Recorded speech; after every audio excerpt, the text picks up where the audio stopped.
Hey everybody, how's it going? On today's video, we are going to be talking about a board game, and that board game is Splendor Duel. This is a game for two players, takes for about 30 minutes to play, and is for ages 10 and up. This is designed by Bruno Cathala and Marc Andre. This is also published by Space Cowboys, and this is a very I just really enjoyed this two-player board game, and I want to go ahead and tell you about it today and show you a little bit about how it plays and my thoughts on it. So let's go ahead and show you on the table a little bit more of this game and show you how it plays, how to win, and see if it's something that might be interesting to you. So let's go ahead and head to the table. Alright, so this is Splendor Duel all set up for two players. And in this game, you're trying to win by one of three conditions. You need, on this little handy dandy reminder, 20 points at the end of your turn, whether gathering that through cards and nobles. If you have 20 points at the end of your turn, you win the game. If you have 10 crowns at the end of your turn, which you will get those through gathering cards, throughout your turns. If you have 10 crowns that are placed on these cards, at the end of your turn, you will win the game. Or if you have 10 points of one particular color at the end of your turn by collecting the certain colors that are out here, at the end of your turn, you will win the game. So those are one of the three ways that you can win in Splendor Duel. On your turn, you have one of three actions to take. You can gather gems, or you can go ahead and, with those gathered gems from previous turns, pay for a card that will give you points, a gem towards a specific color, and maybe even a special action that you can perform on your turn. And last but not least, you can go ahead and reserve a card. Reserving a card is taking one of the three gold nuggets off the board that are wild, essentially, and then you can go ahead and reserve any card and fulfill that card at your leisure, and you're not really racing your opponent for a specific card. But you can only do that 3 times within a game. You can only have 3 of reserved cards.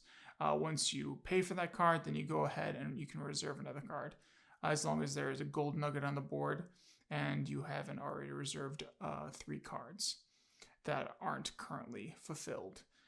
So that's pretty much the actions you can take on your turn throughout playing Splendor Duel. You can collect crowns on cards, and if you have enough crowns, say if you have 3 crowns, then you can get one of the 4 nobles that will be in the game. And then once you get 6 crowns, you can get yourself a second noble.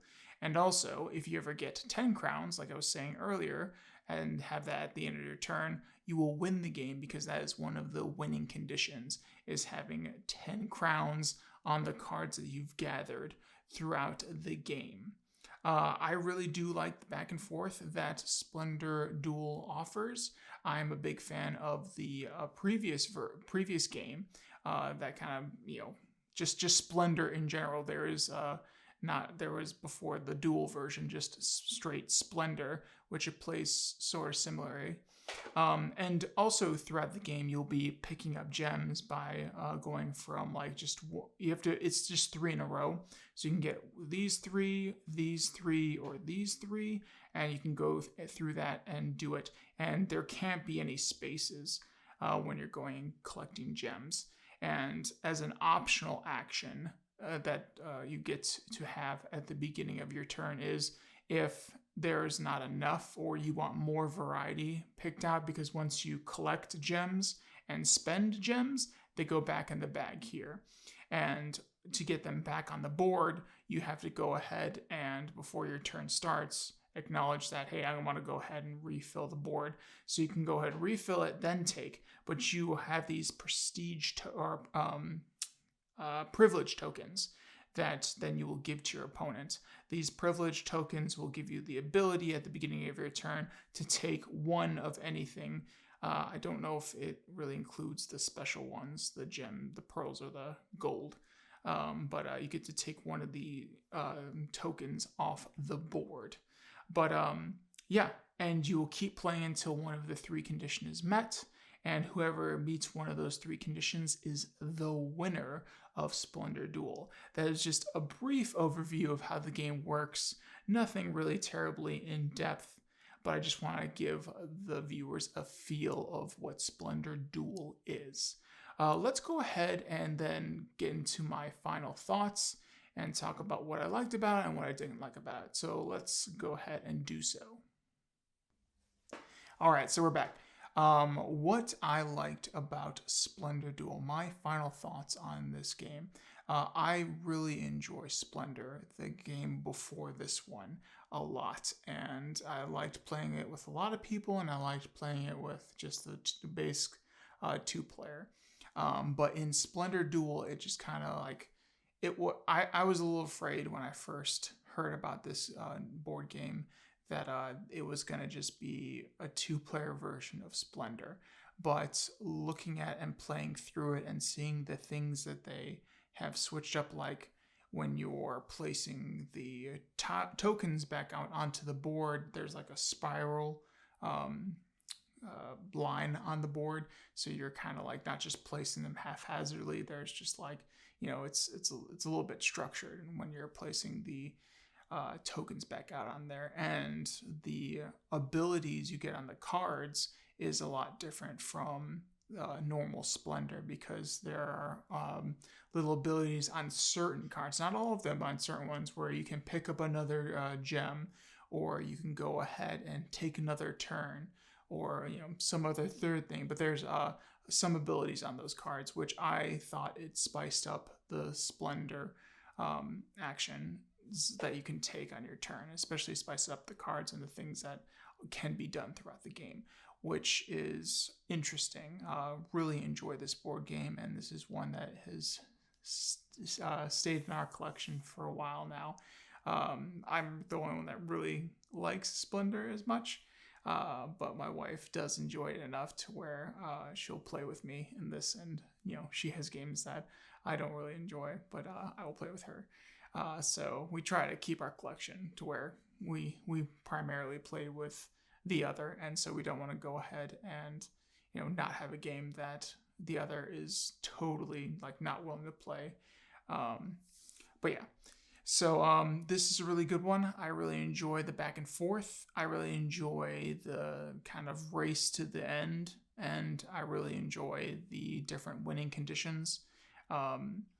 In normal Splendor, I'm pretty sure it's just victory points that you have to get to before you win. But in this one, there is victory points, there is crowns, and there is victory points in a certain color, which is just more interesting ways of bringing the game to a close. But yeah, I liked the design. I liked the artwork of this one. I liked the smaller little chips. Yeah, it was just very interesting. And it's a very portable game. And even the privileged tokens, those were interesting. It was a little bit of like a balancing mechanic. I saw that like when someone got to refresh the board, you had to go ahead and give them a privileged token. If someone got, as you're picking up gems, 3 of the same color, you had to give them a privileged token. If you went ahead and got 2 pearls while you're picking up gems and pearls on your turn, you would then have to give them a privilege token. Those tokens, you can use as many as you want on your turn, and so you're giving your opponent you don't want to make your turn too good and give your opponent these tokens that they can go ahead and then grab gems on their turn, plus do something else. Like they can use these tokens and then they go ahead and buy a card, or use these tokens and then just grab more. But even in the game, you can only have 10 gems, 10 tokens at a time, whether it's gold, pearls, or gems. You can only have 10 of those tokens, and if you go over that, then you're going to have to discard down to that number. But again, really enjoy this game. Really think it's a great game for those that enjoy playing with just two. And if you already enjoy Splendor, this is something that's totally different.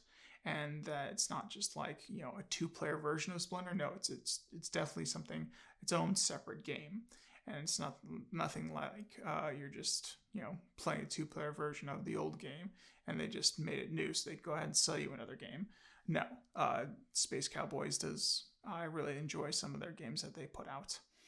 But yeah, so that's pretty much Splendor. I would say cons for this game. I'm pretty biased towards this, so I don't really have too many cons. But if you don't like Splendor, if you don't like that kind of racing to the end, and because if you kind of like, I guess, if you mess up a move or you someone takes a card that you really need that you were saving up for, that can really leave a bad taste in your mouth, and it can just kind of like soil your experience with the game.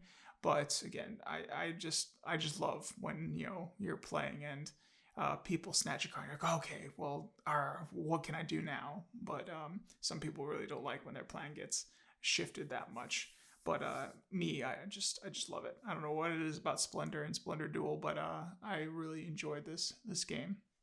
If you want to learn more, like mechanics and all that, I'm going to leave a link in the description of this video to Board Game Geek's website, and they have pages for all these games. And I'm particularly going to leave you the page for Splendor Duel, so you can go ahead and look up more about it. And there's even other people with other videos that you can go ahead and check out. Some people that even do how to plays more in depth than what I've just shown you and sparked your interest, maybe or maybe not. But yeah. There's a lot more information on Board Game Geek about the games on there. But yeah, I'll leave the Splendor Duels link on there, and you can go ahead and check it out there. But I hope you enjoyed this. This channel primarily began as a board game channel, but since in later years of doing YouTube, I've just really enjoyed creating content. And so I've expanded it to lit RPG, audiobooks, and just other interests that I have. But this channel first started just with board games, which I really wanted to throw board game content out there again. And I didn't just want to like leave it off, because I still like playing board games, but I don't know. It's just sometimes the content, making content for board games is not, you know, easy all the time. But I hope this sparks some interest, and you can go check it out. And so, yeah. Well, without further ado, I'll let you go and let you keep playing your games. Until next time, toodles!